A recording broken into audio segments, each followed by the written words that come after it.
Hello, welcome to everybody. एक बार फिर से आप सभी का आपके अपने यूट्यूब चैनल रघुराव डिसर्टेशन पे हार्दिक स्वागत है।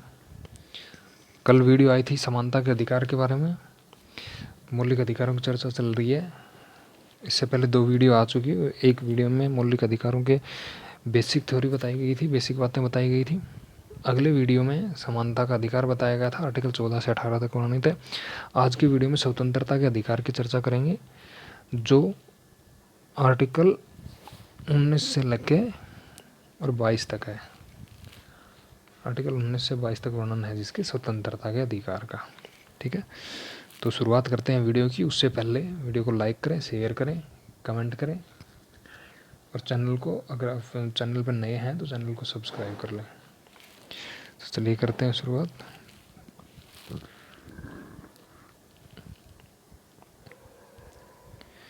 स्वतंत्रता के अधिकार की बात आती है तो स्वतंत्रता के अधिकार आर्टिकल 19 से 22 के बीच में वर्णित है। तो आर्टिकल 19 में क्या कहा गया है कि आर्टिकल 19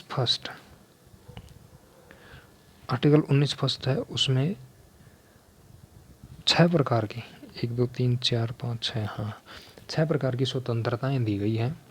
पहले विचार और अभिव्यक्ति की स्वतंत्रता, अपने विचारों के, अपने अभिव्यक्ति की, बोलने की स्वतंत्रता मिली हुई प्रत्येक नागरिक को। ठीक है, बिना हथियारों के एकत्रित होने की, मतलब कि कहीं पे भी हम सभा कर सकते हैं, इकट्ठे हो सकते हैं, लेकिन हमारे पास हथियार नहीं होना चाहिए। हथियार लेके हम इकट्ठा नहीं हो सकते। आर्टिकल 19 फर्स्ट के अधीन ही तीसरी स्वतंत्रता आती है कोई भी संगठन बनाने की। हम कोई भी संगठन बना सकते हैं, हम संगठित हो सकते हैं, इकट्ठे हो सकते हैं, संगठन बना सकते हैं। ये हमें आर्टिकल 19 फर्स्ट के तहत संविधान में छूट दी गई है। उसके बाद में बात आती है आर्टिकल 19 फर्स्ट में ही, मतलब कि अगली छूट की, अगली स्वतंत्रता की, देश में कहीं भी घूमने की। ये पहले अबाध भ्रमण वाली और अबाध निवास वाली, ये व्यापार वाली, ये सब चीज़ें, ये सब स्वतंत्रताएँ थी, ये कश्मीर के साथ लागू नहीं थे आर्टिकल 370 की वजह से। लेकिन अभी आर्टिकल 370 हट गया तो जम्मू कश्मीर भी पूरे देश के समान ही है। हम वहाँ पे भी आ सकते हैं, जा सकते हैं, आबाद निर्माण भ्रमण कर सकते हैं, घूम सकते हैं, निवास कर सकते हैं, वहाँ पे रह सकते हैं। ठीक है, आबाद भ्रमण की हो गई, पूरे देश में कहीं भी हम घूम फिर सकते हैं, घूमने की पूरी स्वतंत्रता है, कोई रोक नहीं सकता हमें। देश में कहीं भी निवास करने की स्वतंत्रता है, जहाँ पे अपनी मर्जी है उस स्टेट में जाके, जिस यूनियन टेरिटरी में हमारी इच्छा हो वहाँ पे जाके अपना कैसे भी किराए पे ज़मीन लेकर कैसे भी रह सकते हैं, कृषि कर सकते हैं, कुछ भी कर सकते हैं। देश में वृत्ति और व्यापार करने की स्वतंत्रता भी दी गई आर्टिकल 19 फर्स्ट के तहत ही। ठीक है, यानी कि आर्टिकल 19 फर्स्ट में 6 स्वतंत्रताएँ दी गई थी। उसके बाद में आती है आर्टिकल 19 फर्स्ट में भी फर्स्ट। ठीक है, उसमें 3 प्रकार की स्वतंत्रताएं दी गई। प्रेस की स्वतंत्रता, जो अपने ये न्यूज़ वाले मन में आए वो छाप देते हैं ना, ये प्रेस की स्वतंत्रता में ही है। इनको स्वतंत्रता मिली है, उसका गलत उपयोग करते हैं ये। ठीक है, 19 फर्स्ट के तहत प्रेस की स्वतंत्रता, मतदान करने की स्वतंत्रता। ठीक है, अपनी मर्जी में उसको हम मतदान कर सकते हैं। उसके बाद में सूचना प्राप्त करने की स्वतंत्रता का अनुच्छेद 19 फर्स्ट में उल्लेख है, लेकिन इस सूचना प्राप्त करने का अधिकार हमें आर्टिकल का नाम आ रहा है सन 2005 में अधिनियम लाया गया, और 2005 में शायद सितंबर अक्टूबर में सूचना का अधिकार दिया गया हमें, जिसमें सीरियस मैटर के बारे में जानकारी प्राप्त करने का मैक्सिमम टाइम है 48 घंटे, यानी कि 2 दिन। और किसी नॉर्मल मैटर के ऊपर अगर हम सूचना प्राप्त करना चाहते हैं तो उसके बारे में हमें सूचना 30 दिन के अंदर अंदर मिल जाएगी। ठीक है, ये सूचना प्राप्त करने का अधिकार, मतदान करने का अधिकार, प्रेस की स्वतंत्रता का अधिकार आर्टिकल 19 के फर्स्ट में वर्णित है। आर्टिकल 19 फर्स्ट में 6 प्रकार की स्वतंत्रताएं दी गई थी। एक बात ही नोट करने वाली है यहाँ पे, राष्ट्रीय आपातकाल के समय, नेशनल आपातकाल जब लगाया जाता है, यानी कि आर्टिकल 352 के तहत नेशनल इमरजेंसी लगाई जाती है, तो उसमें 19 फर्स्ट की जो भी ये 6 स्वतंत्रताएँ हैं, ये सभी स्थगित हो जाते हैं। इन सब का स्थगन हो जाता है, निलंबित हो जाती हैं। ये उस टाइम काम नहीं कर सकती, यानी कि उस टाइम हम ना तो कुछ भी मन में आए जो बोल सकते हैं, ना हम इकट्ठे हो सकते हैं, ना हम कहीं भी कोई संगठन बना सकते हैं, ना कहीं घूम सकते हैं, ना कहीं भी जाके बेवजह, समझ रहे हो आप, कुछ भी, हर चीज़ पे युक्त बंधन लगा दिए जाते हैं उस टाइम आर्टिकल 352 के तहत, अगर देश में राष्ट्रीय आपातकाल लगा हुआ है तो।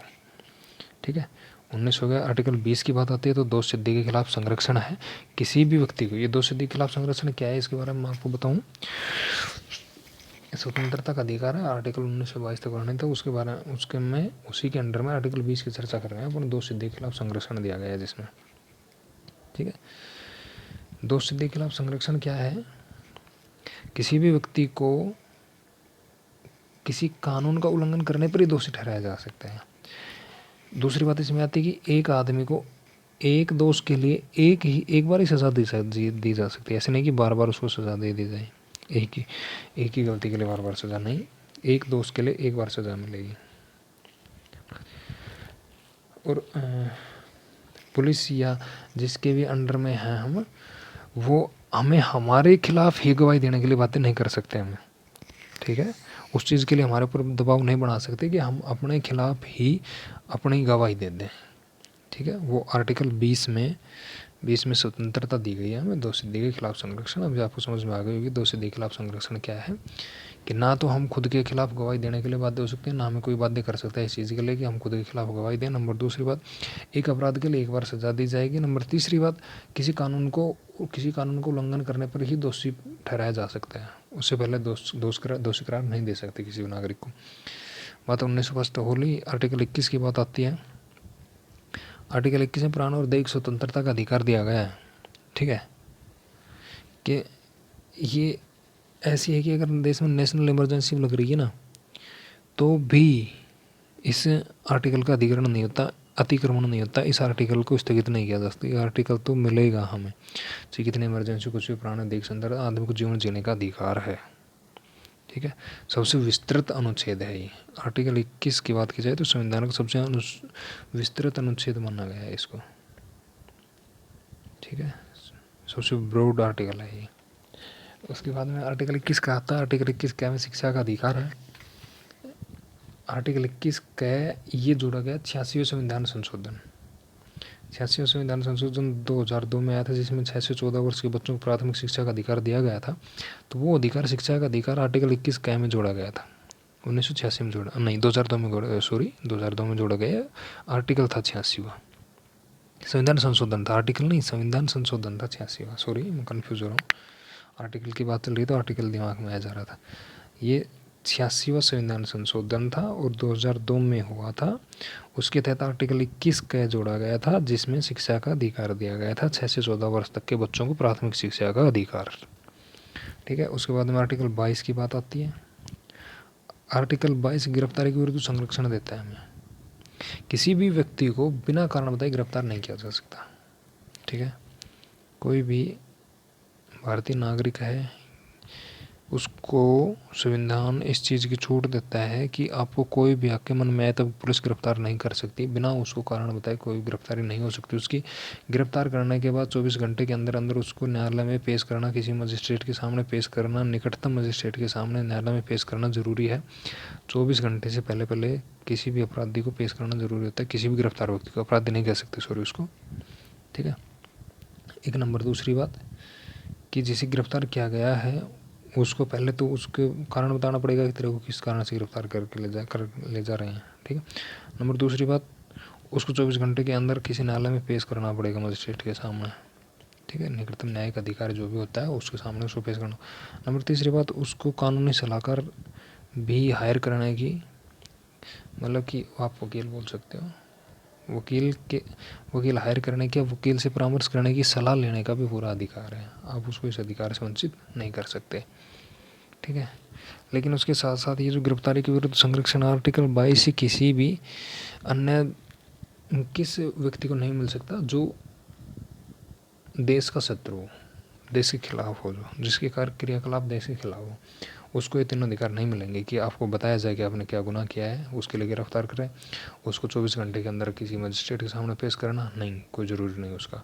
ना ही उसको किसी वकील से परामर्श करने दिया जा सकता है, उस चीज़ से भी हम रोक सकते हैं उसको, ठीक है। एक नंबर। दूसरी बात होती है निवारक निरोध अधिनियम के तहत जिसे गिरफ्तार किया गया हो। निवारक निरोध अधिनियम, आगे चर्चा करेंगे इसकी अगले स्लाइड में। निवारक निरोध अधिनियम के तहत या फिर देश के शत्रु को गिरफ्तार किया गया है तो उसको हम ये आर्टिकल 22 वाला गिरफ्तारी के विरुद्ध संरक्षण का अधिकार नहीं देता, हमारा संविधान नहीं देता है। निवारक निरोध अधिनियम जो है वो 1950 में आया, फिर उसके बाद 1971 में आया, 1985 में आया, 2002 में आया पोट्टा के नाम से। ऐसे उसके अगले स्लाइड में चर्चा करें तो बताएंगे आपको क्या है क्या नहीं हो। एक सबसे बड़ी बात ये भी है कि निवारक निरोध अधिनियम के तहत अगर किसी को गिरफ्तार कर लिया जाता है तो उसको 3 माह तक नज़रबंद भी रख सकते हैं। ठीक है, इस स्लाइड में इतना, उसके बाद में आगे चलते हैं।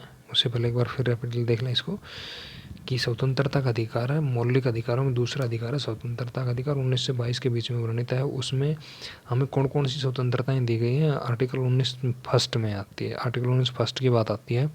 तो उसमें बताया गया है 6 प्रकार की स्वतंत्रताएं दी गई हैं। विचार अभिव्यक्ति की, बोलने की स्वतंत्रता, इकट्ठे होने की स्वतंत्रता, कोई भी संगठन बनाने की स्वतंत्रता, पूरे देश में कहीं भी घूमने की स्वतंत्रता, पूरे देश में निवास की स्वतंत्रता, पूरे देश में अपने व्यापार करने की स्वतंत्रता, सीमाओं के भीतर अंदर व्यापार करने की स्वतंत्रता दी गई है।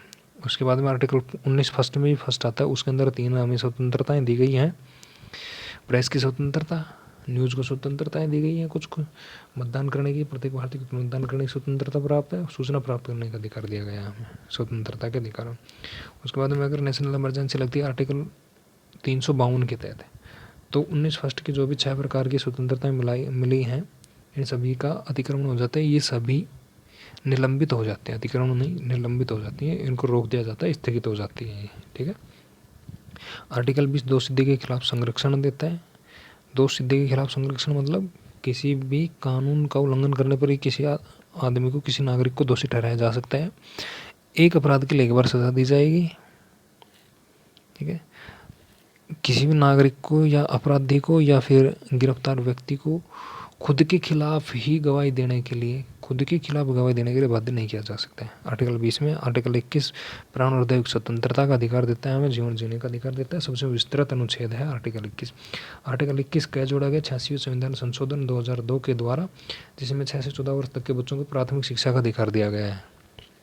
ठीक है, निःशुल्क होने वाली शिक्षा है वो जो। आर्टिकल 22 में गिरफ्तारी के विरुद्ध संरक्षण है, बिना कारण बताए किसी व्यक्ति को गिरफ्तार, किसी नागरिक को गिरफ्तार नहीं कर सकते। 24 घंटे के अंदर निकटतम न्यायिक अधिकारी के सामने उसको पेश कराना जरूरी होता है। उसके बाद में उसको विधि अधिकारी या फिर कानूनी सलाहकार या वकील से परामर्श करने का पूरा अधिकार हो।